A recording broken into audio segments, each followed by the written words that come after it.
Le conseil de fondation, il y a longtemps qu'on réfléchissait pour organiser des expositions temporaires, parce que le problème du musée roman de la machine agricole, c'est qu'il nous faut plus de visiteurs. Pour attirer des visiteurs, il faut des expositions nouvelles.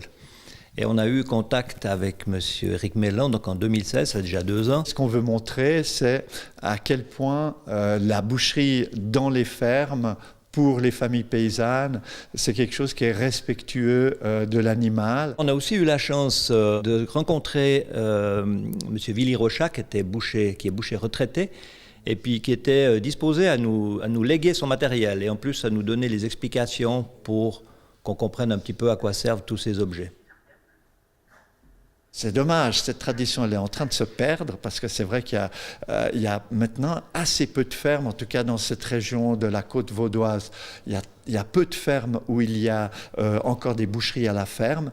Et j'étais très surpris quand même dans ces fermes en voyant que la tradition avait maintenu les pratiques, l'outillage n'avait pas changé depuis ma jeunesse. Alors ici on a un plot qui servait à découper les côtelettes ou les morceaux dans lesquels il y avait des os. Donc avec ces outils, là, ces sortes de haches, le boucher tapait et pouvait dégager, couper les côtelettes sur un plot en bois pour éviter d'abîmer les outils. Alors ici, c'est un poussoir à viande. Donc une fois qu'on a la chair à saucisse, on va la mettre ici, on va remonter le piston, on va mettre cette chair à saucisse dans le cylindre.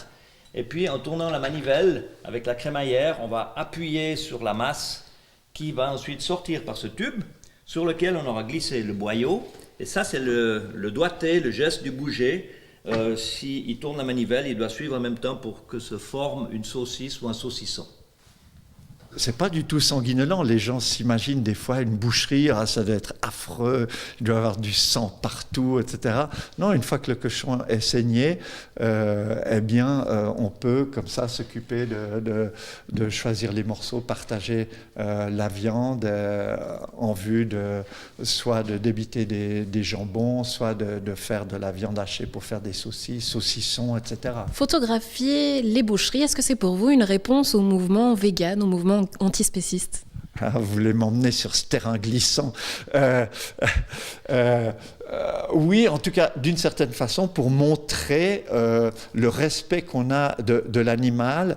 Et je peux vous dire, moi qui ai assisté à beaucoup de boucheries, que ce soit à Genève ou dans le canton de Vaud, j'ai jamais...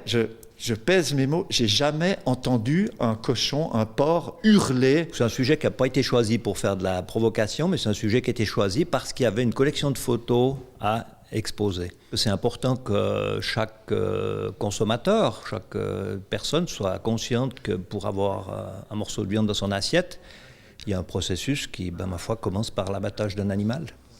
Est-ce que ces images sont dures, selon vous? Pour moi, elles ne sont pas dures, parce que si elles sont prises dans leur contexte, elles ne sont pas dures. Elles sont dures maintenant dans la presse parfois parce qu'elles sont sorties de leur contexte. J'aurais de la peine à aller faire des photos dans des lieux où on martyrise les animaux, franchement, à part pour vraiment dénoncer la chose, ce qui a été fait, hein, heureusement. Notre rôle comme musée, c'est de garder une trace de ce qui s'est passé, même si ce n'est pas forcément toujours en accord avec les croyances ou les idées de tout le monde, mais dans tous les métiers de l'agriculture, on essaye justement d'être le témoin et de garder les objets, les images et les témoignages aussi de ceux qui ont travaillé.